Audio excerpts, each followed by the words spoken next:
everybody, and welcome back to Not My Workshop. Today we are at Montana Knife Company, which is owned by Master Bladesmith Josh Smith. Josh, how you doing? Good, thank you for coming by. Good, good, thank you. Yeah, I'm very excited to be here. I've known Josh for quite like six, 7 years now, something like that. Josh has been making knives for a long time. He actually started making knives in the late 1900s. And then started Montana Knife Company. I wore a wig back then, so like George Washington. Yep. Oh my gosh. Yeah, but you started on Montana Knife Company 6 years ago? Four. In 2020. Dang, 4 years ago. And now how many employees do you guys have? We're just over 60, 62. Yep. That's a lot. So we're going to go ahead and do a shop tour, talk about first off, well, how the knives are made, and then what the processes look like and all that stuff. So let's get going. Yeah, we started in honestly kind of the two-car garage type situation right over here. You can come out. This is what it goes. This is how it goes when you're in a small shop. Come on out. We're shooting a film. Don't worry about it. This is my beautiful wife, Jessica. Family-run business. So yeah, we started making knives in the shop right across the driveway here, and this was my horse pasture.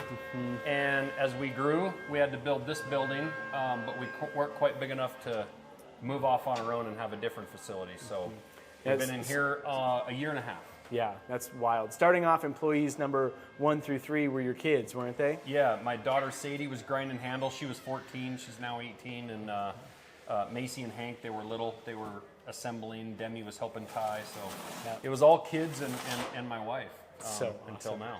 Yep. So. Pretty amazing. Yeah. So start off where the knives start here, and then because you guys don't do every process in-house, but you do quite a bit in-house. Yeah. Right. So that's the thing, right? We are trying to build this company from the ground up, and we don't have investors, big investors in like a conglomerate. So you have to kind of start small in your garage and then grow. So we're in the middle of that growth process. We'll start off here. This is our kind of break room, employee lunch space. We have our meetings in here. The employees hang their bows on the wall. We shoot bows after work and stuff like that. But as far as where the production starts, our steel is actually rolled and made out in New York. And then those blades are laser cut right there in New York and heat treated in a couple different states, depending on what they are. Sure. So those are processes we have not yet brought in-house. And then that's where the process starts to happen here. We grind hatchets here, and we grind some of our stuff here. Then we grind, again, the grinding process is huge, so we do some of the massive amount of grinding out of state. That's another thing we're hoping to bring in our next building. Those grinders just wouldn't even fit in a building even this size. No, they're literally like the size of this break room almost. Yeah. Yeah. So that's where our process really starts in here. We do a lot of the finishing stuff in here, bead blasting, parkerizing. We do all our laser marking in here, and then we wrap the handles, and we make the handles, we make the sheaths. And those are a couple things. When we started, we were making the handles in Ohio. We were making sheaths in Texas. And that's an example of we've started to pull those processes in-house. Yeah. So it's just a stepping stone. Super cool. So when you guys get a knife blade from heat treat, the bevels are ground, and where does it show up here? Yeah, it shows up actually at our big door out here. You'll see in our CNC milling room.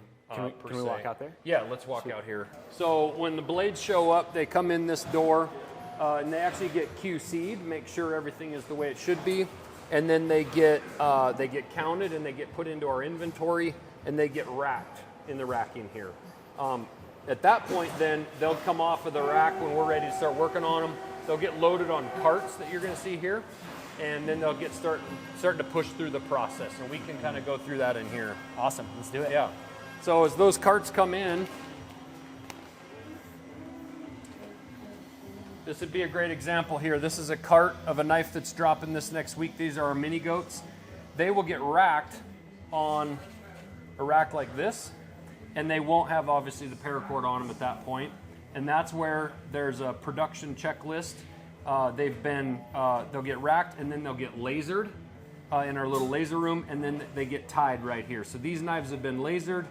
And then assembly, in this case, would be tying the paracord. And then as they get tied, they move on into the sharpening process and that. And tied could also be assembled if it's a handle with screws. Yeah. And G10.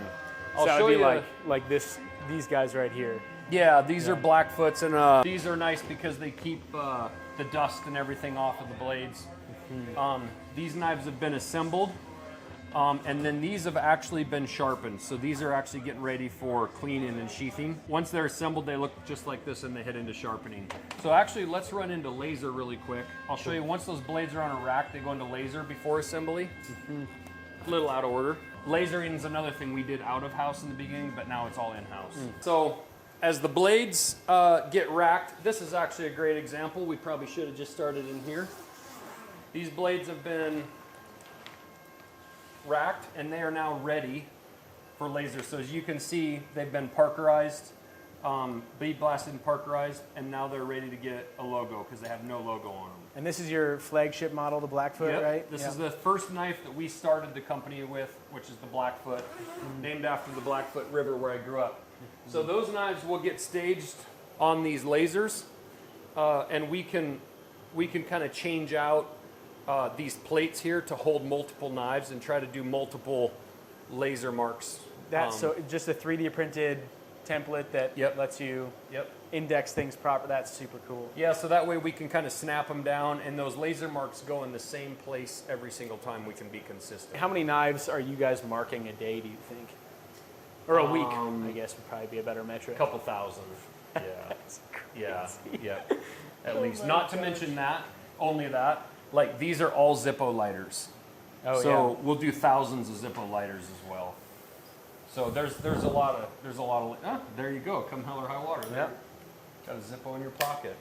I love it. So those knives have been lasered. They then go into assembly, which we showed you. Once they're assembled, they're going to go back to the sharpening room. So we had to take the door off of this room. We have so much dust collection running through this room, as you can see these flopping in the wind, that if we were to have a door shut and turn that dust collector on, we'd either tear door hinges off or stall out the system. Oh my gosh. Got a couple hardcore guys left here. Where's all your buddies? They ditch you? Yeah. So these guys are sharpening. Go ahead and work on it. These guys are sharpening mini goats right now. So they set these trays here, and they will do kind of a first stage on a belt, and then they'll work their way over to a buffing machine that does kind of a strop. Once we sharpen that blade with a belt, it leaves a burr. Like this one has a burr on it. Definitely wouldn't cut paper. So we'll do a strop on our buffing wheel, and it'll really align that edge really nice and makes a nice aggressive sharp edge. And then they test, as you can see with this mess here, they'll test paper, cut paper all day long. And how many knives will get sharpened in a week here? Yeah, we'll sharpen, a couple thousand knives in a week. Are all of the processes pretty well lined up on what? Yeah, we've been working a lot on our timing in the last 6 months to align. Okay, maybe we need 7 people in this process to match 3 people in this process. Yeah. So it's about building a line where you can move product through, and you're not burying these guys in 2,000 knives when they can only sharpen 1,000. Yeah. Or we have people waiting. So we've been doing a lot of balancing, and then if you all of a sudden get a lot better in an area and you shave off 20 seconds on a knife, you have to account for that in the rest of your process. Yeah. So it gets to be a never-ending cycle of checking that process out. Super cool. Once those blades are sharpened, they come right into this area here, which this line across here is more set up for packaging, right? If you notice on the other side, we have paracord, and we have kind of those stations set up with screws and screwdrivers. This side is set up to package and clean. For example, these knives have been sharpened, but they're dirty, right? You see all this dust on here. So next week, they'll be working here with kind of an oily rag, and they'll be cleaning all these off. They will also be inspecting these knives to look for any, like this has a Cerakote blade. So final QC though? QC, scratches, chips in the Cerakote. Are the handles aligned? Are all the screws in the knife? The big things and the little things. So once they clean that knife, it will get put into a sheath, and that sheath is checked for fit. And they'll take that knife in and out, make sure it can actually come out or that it doesn't want to fall out. And then it goes into the guy next to them, which is packaging. which is what these guys are doing right here. Outside of our normal work down through here, tends to be our generations area. What Braden's doing is he's working on knives that have been sent to us to get sharpened or repaired. If somebody wants to rewrap paracord because it's nasty and it's bloody and whatever from their elk hunt, they'll rewrap paracord, clean things up, and then they'll repackage them and send them. So every day that we get generations knives in, we take care of them that day, and they ship that day or the next morning. Every single time. That's the priorities, and that's all for free. That's awesome. So yeah, it's pretty cool. But as we work down through here, the packaging will go on. So if this person's cleaning, this person is packaging at the same time, and it's going into a box and it's getting put on our shelf back here, and it's being prepared for a drop. So there's two different things. There's a drop on a Thursday night, or there's just in stock that are going to immediately get counted, and maybe that night we'll get our website adjusted with inventory. Awesome. Depending on what we made that Are day. these all in stock, or is there a separation between the two areas? There's a separation. This is getting ready for drops. Yeah. So as you see, there's basically nothing here for a drop right now because we just had a drop last night. Yeah. So we will start to now build up. And you guys ship pretty much everything next day? Yeah, and we can show you that from our drop last night. All of these crates back here are full of knives. We had a lot of orders last night. They're all going to go out today. That's very important to us that if you give us your money, we want to send out that package within 24 hours. So next day, that way people around here in Montana will start receiving those knives tomorrow, and for sure on Monday. So our in-stock stuff is kept back here. It'll either be in-stock stuff, or maybe we're doing a larger order. Maybe it's a larger order for like Rocky Mountain Elk Foundation for like banquet season. Yeah. If they need a couple hundred knives or 500 knives. So there's different things going on in this room depending on what orders we have going on. Super cool. Once those knives have been boxed and been sold, we then print labels, and I'll take you upstairs and show you what that looks like.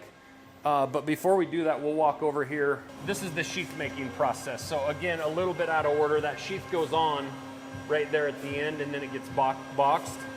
I want to just walk you through the sheath making process as its own entity. Awesome. So it's towards the end of the day here. These guys are doing some cleanup, but our sheaths are molded over here. This is a t-shirt press. This Kydex will get heated up on this t-shirt press, and it will get smashed in between a mold. And then that mold will get trimmed out on the CNC machine. There's a mold for making sheaths. And so when that Kydex right here is heated up, gets placed in the mold, put between it, and it gets smashed. Awesome. And it makes the mold of the knife. And you're doing 3, depending on the size of the knife, but multiple knives per sheet of Kydex? Yeah, it depends on the size of the knife. Yep. Big knife, we might only get 1 or 2, 2 knives. Yeah. Small knife, we might get like 4 in one press. Yeah. So it comes out of there looking like that. And so this is ready to then go in the CNC machine right here. This CNC machine actually just got done running a new mold. If you look in here, we are actually trimming out new molds right there for future knife production. So once it comes out of there, they'll rip out the pieces as if they're putting together a model airplane. So Mac will clip out these little pieces, the little tabs, and then they'll get put together, those 2 halves, and it'll get riveted together right there. Once it's riveted, now we've got the rivets, but it needs buffed. We'll go over into this room over here, we'll buff these off. And now that he's got these, he's putting these rubber washers in here, and we put a retention screw in here that you can suck down the tension of that knife. As they get finished, they're separated by what's been riveted, what's been buffed, and what's a completed sheath, and by model. And then once they're done, they'll get put over into our inventory side. Awesome. For assembly. And Do for they packaging. stay in these buckets for the inventory and assembly and all that? Cool. Yep, they'll go over actually into our inventory over here. And we'll show you the buffing area here. This is the buffing area for the Kydex. So these guys will kick these lights on, and they'll buff off all of the rough edges from milling that. And this is a Scotch-Brite surface conditioning wheel. Yep. Yeah. Yep. So it will take off a little bit of material. Yeah, but it takes off. blends some of it that. really well. Yeah. That's cool. The other thing that happens in here, I mean, besides our heating unit, our air compressor system here, this air compressor system's cool because actually the heat that it generates, in the summer it comes up and it goes outside. And in the winter we flip a switch, it swaps baffles and the heat goes up and goes into our heating system. That's so cool. And so we heat this shop down here mostly with our air compressor. This is where we do our parkerizing. So for the blades, the 5200 blades, they are carbon steel. They will rust like a mother if they don't have a coating. So when those blades come in the door after QC, they'll get bead blasted and then they'll come into here. This is our parkerizing solution. It gets heated up. The blades go into that. The steam from this all goes up into this hood and out the ceiling. Not super good stuff for your lungs. Not great to breathe, but this does a really good job at taking it all out. That's awesome. It then goes into a cold water rinse tank that I designed. The water flows in here, and then it actually comes out both these hoses into a drain. So I literally designed this room and this corner of this building around this process. And then once those blades come out, they hang here, they'll drip dry, and then they come over into a water displacing oil. And then they get hung here, and that oil will just drip down here and run back down in the pan. Awesome. And how many knives can you parkerize at one time? It just depends on the size of the model, but 30 to 40 knives at a time. Nice. And how long does like the whole process start to finish take? You could parkerize all the way through the final step, 30 or 40 knives in like 10 minutes. Oh, cool. Okay. Yeah. Nice. And we're running multiple batches. If there's knives in here, there's knives in here. So we're doing, 100, 150 at a time. Okay. As you can see here, this is where the nerds live. And I'm gonna walk you through the handle making process. So this is Dylan, this is Ian, and this is the Nerd Cave. They do all the stuff in here that I have no idea how to do, the super smart stuff. But this is really where a lot of our processes kind of come together from a design aspect. After we design the knives, then these guys make a DXF file that needs to go off to get laser cut. Ian is actually upgrading us a ton in our process because it was very rudimentary until even just a couple months ago when he showed up. So he's making engineered prints of literally every part of the knife. Cool. And that way we can call out for certain tolerances and we can start to actually get more accurate and better with what we're doing. Awesome. Dylan then takes those parts and actually builds the programs around running those in the CNC machines. Dylan's very good at this. Dylan did some design work for the Alec Steel Company back in the day. So like the anvil that Alec produced for a long time, Dylan designed. And that's like a damn near impossible thing to draw up on a computer, right? Oh, huge pain in the butt. Yeah, he also did, you did the Gallatin chef's knife, didn't you? Well, and Yeah. Dylan's actually a knife maker. Yeah, and he's a knife maker. He's not just Yeah. an actual machinist, but Yeah. makes his own knife. And they do a lot of 3D printing. Are you making anything right now? He's got a bunch of these fixture things he's printed.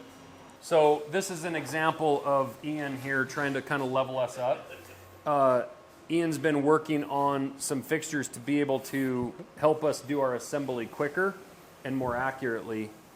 So he's designed all this stuff, and I haven't even gotten to really play around with this stuff.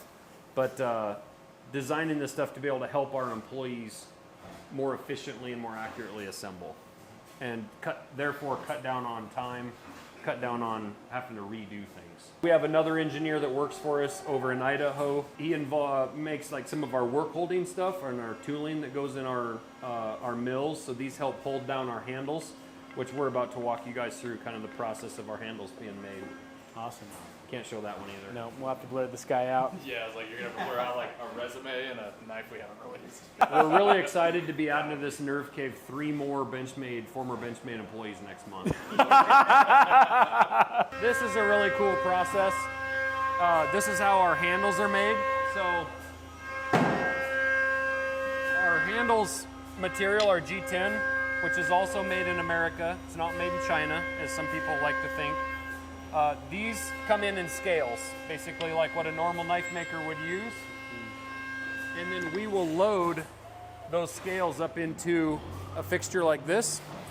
And again, we actually kind of designed and invented all this, which is really cool. Our engineer, Jacob. That tray gets loaded into this machine. And this CNC machine will pick out handle scales and make the handle scale a left and then a right. So when you take this pallet out right here, you are left with a pair of handles. Every other block here is a left and right match of handle scales.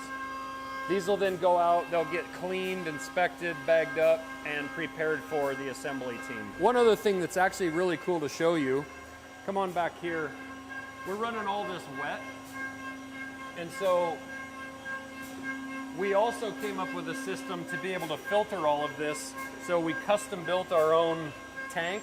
Oh, all cool. this coolant flows down into like a sluice box, flows to the center, it gets filtered out, and all the clean stuff gets dumped back in the top to get reused into the machine. G10 dust is nasty stuff. Yep. Yeah. That is super cool. So everything in here, all our dust collection runs through our system, out through a big bag house, and then a cyclone actually, and it gets pumped back through a HEPA bank filter system as well. So there's 9 huge filters outside, and then this HEPA bank filter, and we actually have electronic reading devices in here that are keeping track of the pressure in the system. So as filters start to get plugged at all, it will actually call for a blast of air, and it'll blast out the filters and settle it out. That's what those boys were actually doing every Friday. We clean out the drum that collects the stuff. Super cool.